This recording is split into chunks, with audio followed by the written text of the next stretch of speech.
everybody. It's August 8th at 10 to 1 in the afternoon. And it's been a couple days, let me tell you.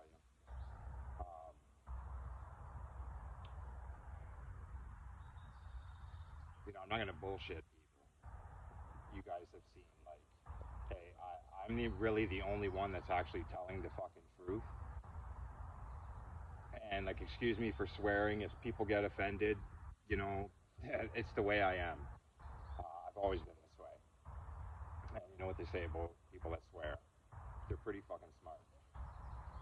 So, anyways, I'm looking back at evidence again. On August 2nd, I made that video. So it's going to be a part two. I don't really have anything else to say about that. Um, I gave everybody, what happened on that date. I was already basically the last thing that she told me to do was lawyer up. So you know what I mean. Then comes August 6th, which was like my fucking nightmare day. I'm not going to get into it because I've made plenty of videos just about that day. And plus, I want to kind of guide people over to my friend Ron Montgomery, who flew to Ottawa a couple years back to interview me for a documentary called False. Now, the documentary is not completed, but I'm hoping one day that he does finish it. Ron has been. I'm just gonna flat out say, like, if it wasn't for Ron, I probably wouldn't be talking right now. Um, he's 71 years old now, and he had a tough life. I was actually last week, like, well, maybe 4 or 5 days ago. I was reading his story that his daughter wrote for an article way back, and man, the shit that he went through, and one of the things really stuck with me, and it made me emotional because that's the way I wanted my kids to look up to me, and his daughter, seeing what was going on, seeing the treatment that his dad was getting, not only by the false allegations, but also just being a man in this situation. And I'm not bullshitting people. Just being a man in this situation in Saskatchewan, where the domestic violence rates are fucking skyrocket there, and it's all towards men. Men are heavily biased, regardless if they do it or not. And this was the case with Ron. Like, his ex-wife had mental health illness, and he's a way better person, really, than I am. Because he's 71 years old, and right now he's living in, I believe it's the basement apartment of where his ex-wife lives, because she's really sick. So it takes a really good man to step up like that. For me, I'm not there. I don't even know if I'll ever get there. Because for me, the deepest blow was, the very first allegation, which I read on August 6th. And, that's what she meant by lawyer up. The fucking silver bullet tactic, it worked. For 16 months, my life was done.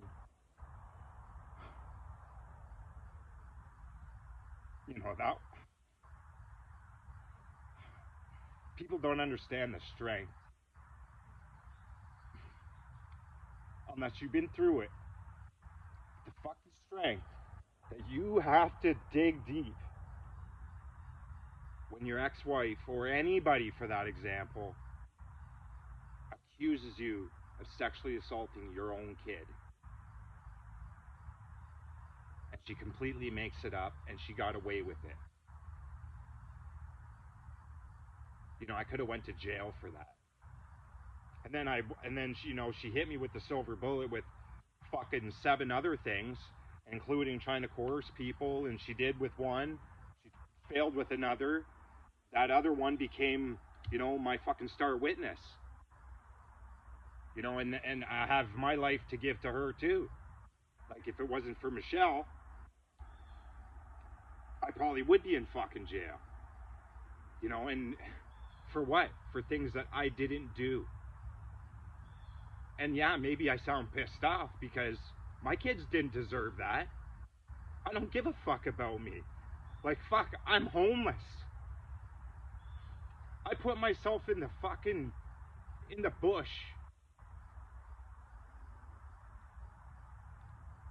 just to fucking survive this constant onslaught. It doesn't fucking end. You know, I go away for a few years, I come back, I try and patch up some family. Nope, she's got to step in. Fucking cops show up for no goddamn reason. Other than she's got my mother convinced of fuck whatever. Because my mother's mentally ill. Like she even stated that she was mentally ill to us many times. I stayed there for 5 or 6 weeks. Fuck, it was like I was a kid again, for Christ's sakes. I'm watching my brother constantly play video games, yelling at kids at almost 30. Like, no offense, but like I already told him this. I told him it was going to ruin him. He's still doing it. Meanwhile, I'm out in the bush trying to fucking survive this because my ex-wife doesn't stop. Then I got the cops wondering where my fucking tent encampment is so they can come and tear it down. Like, what the fuck? I can't even survive. This is my safe zone. You know, one of the other things that I was thinking about was about this tattoo and this lion. Because this lion represents me. I'm a Leo.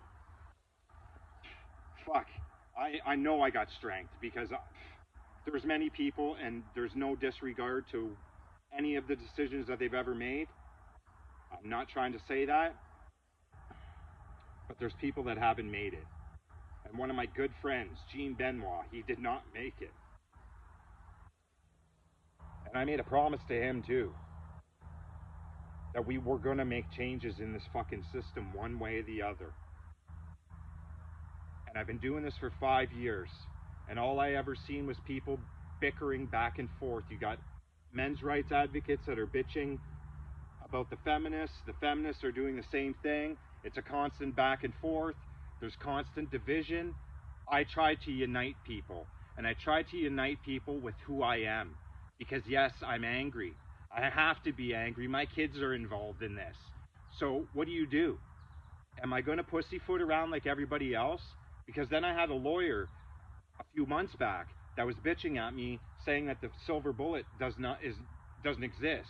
It's called this. Well, you can call it whatever you want to call it. It doesn't erase what happens. It's false allegations to gain full custody immediately with an ex parte hearing. I wasn't there. She lied about that. Like, I'm sure everybody, because I'm really not that far away from a path, and I have to be loud with my microphone because I don't have it plugged in right now. It's off my phone, and I don't even know if this is recording properly, but I hope it is. And I apologize if the audio's off. I wasn't even thinking that. But yeah, that's where I stand. You know, this is the type of stuff that I have to deal with on a day-to-day basis. You know, like I said, Ron Montgomery, I'm going to post a link where you guys can watch my documentary that he flew in for. I want him to get credit for that. He deserves credit for that. And I want him to finish that film at some point, hopefully. So if anybody is actually interested in giving their story, I'm going to pop Ron's info with his permission, of course, in the comments of this video. I'm going to post it to YouTube, and you know, that's where I stand right now. So fuck. So people probably noticed I shedded some fucking hair. It's been so hot here, and I'm not even shitting you. I want to grow my beard back out. So it was one or the other because, like, anyways, I started noticing I'm actually starting to get chiseled out here, and it's really the lack of eating, like it is. But I walk like a motherfucker all over the place too, and my sciatic is completely fucked. That's why I'm holding this stick right now on this side. Like, you can ask my brother. Every time we go fishing, I'm like, You know, fuck, but I still go.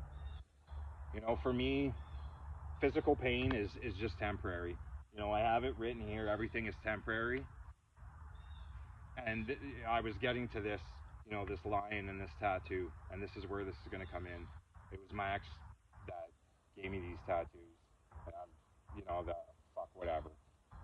Anyways, you know, I always pictured this. This is a tree, and you know, I said this was my tree of life. You know, I really gained some shit, but you know, I'm looking at my tree of life. I know you guys can't see it right now, but I'm looking at it right now. Um, this was my tree of lessons. This is exactly what this is. So, uh, fuck. I don't know. You know, I've had a few people help me out, and I totally appreciate it. I can't name everybody. I didn't get permission, so, but they know who they are. You know, fuck. Trust me. You know, everything is so expensive now as well. Being homeless is fucking expensive enough. You know, if you want to eat properly, well, I got to get green tanks. Like somebody asked me the other day, and I know this video is going on, but somebody asked me the other day on my YouTube video, I think, um, you know, give a list of what you need. Well, like it's really hard to say, and you know, I don't know. You know, I want to get out of this situation is what I want. And I know that fucking times are tough. Trust me. You know, I feel bad. Like, you know, I barely eat, and there's only a few people that really know that, and I've only really started saying that because why hide this shit? You know, these are the things that the family court system obviously is complicit of, right?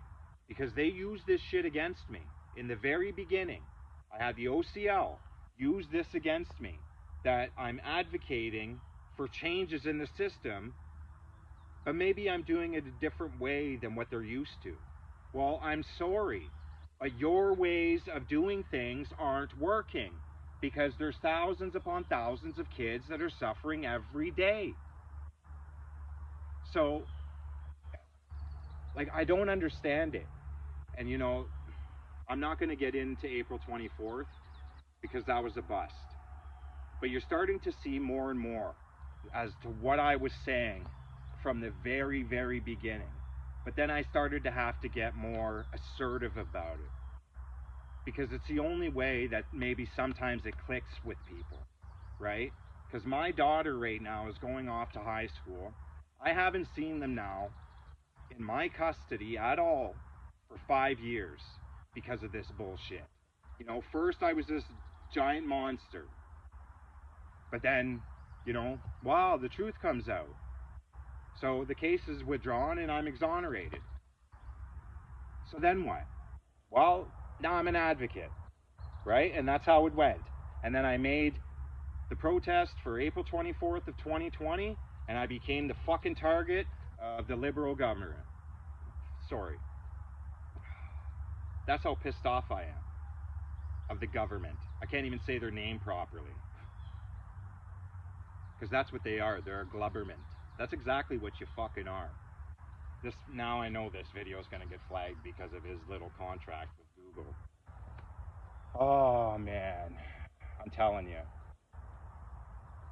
You know, I'm very thankful for the people that helped me out. You know, and I don't use this a lot, and a lot of people know this, but I've mentioned it before. And you know, Russell Peters has my back. And yeah, you have to be this way because it's the only fucking way that we're ever going to get anywhere. Because this pussyfooting and having to tiptoe around everything is not working. And I'm sorry, folks, but you know, all these awareness days that we have, that's all that it is. It's awareness and posting fucking memes and all this. And it's no offense to anybody because I'm guilty of it as well.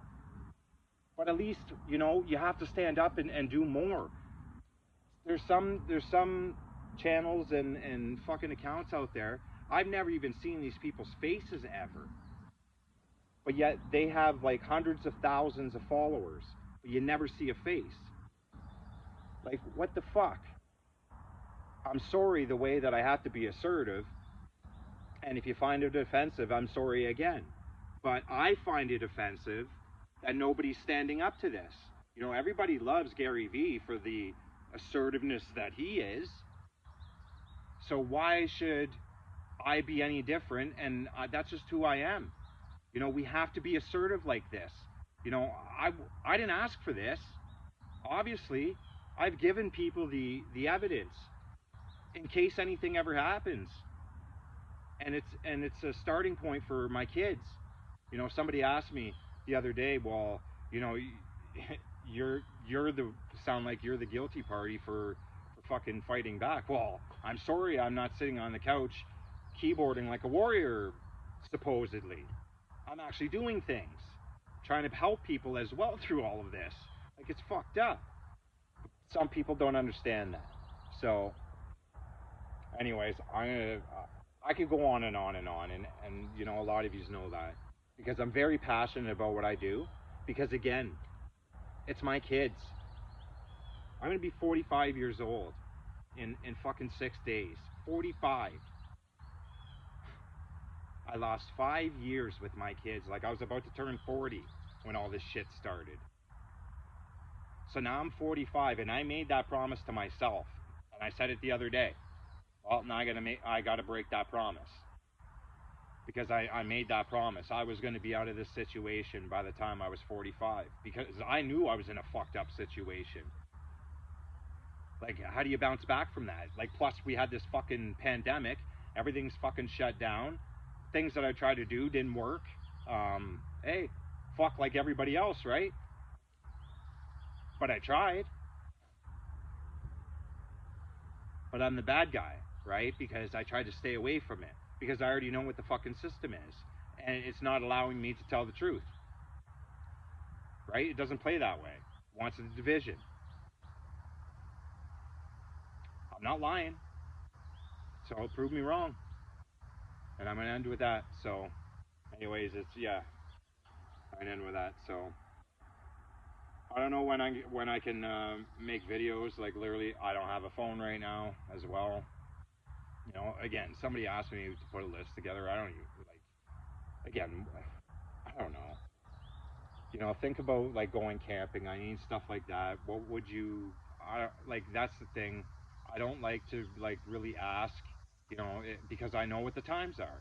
You know, and trust me, the first time that I shared my GoFundMe, ask Ron Montgomery, because I messaged him how embarrassed I was to have to do that. And that was, you know, that was a few years back. And then, you know, people used it against you, of course. Even within the advocacy groups, people were using it against me. Like, it was fucked up. So I dropped out of it for a while, but it didn't stop me from doing what I was doing, because that actually opened up my eyes to actually who a lot of these people were, because they just weren't being real. Like, I'm sorry, I'm fighting for my kids, like, really fighting. I'm not trying to be somebody that I'm not. I just am who I am. Like, oh man. And I think that's part of being my generation as well. And I don't like to bring that bullshit in, but it just is. You know, I was born in 1979, so if you want to play those trendy things, well, I'm Gen X, so you know, it's who we are. We fight. I'm Canadian as well, so as many of you noticed, like maybe some of my last videos, my Canada flag's upside down. It's going to stay that way, you know, until we get a proper government, because, like, I'm not the only one. There's fucking tent encampments everywhere. And the media is trying to downplay what the actual numbers are. Because trust me, it's way higher than what they're telling you. They're trying to downplay it to you all. Because again, I told people, it's not just tents. What about the people that don't have tents? They count, right? What about the people that are living in their cars? Because just where I am, there's fucking tons of them. So I'm sure if there's tons here, there's tons everywhere, because Hamilton's big. What about the people that have to sleep on friends' couches and shit? I used to be one of them. So they don't tell you all the true numbers. They want to downplay this bullshit. You know? So then boom, you know? November, I become homeless because I don't want to pull people into my bullshit, right? I said, fuck it, enough is enough, because really, it opens my eyes to really who people are. Because I have to be real. I can't hide this shit. Because I've told everybody why. I come back here and fuck. It's like I have to fight again. And many of you know that it wasn't like this when I wasn't here. I'm just in the bush trying to survive all this, like just really everybody else. She I don't know why she needed to get involved, but she did. So you tell me. And that's how I'm going to end it.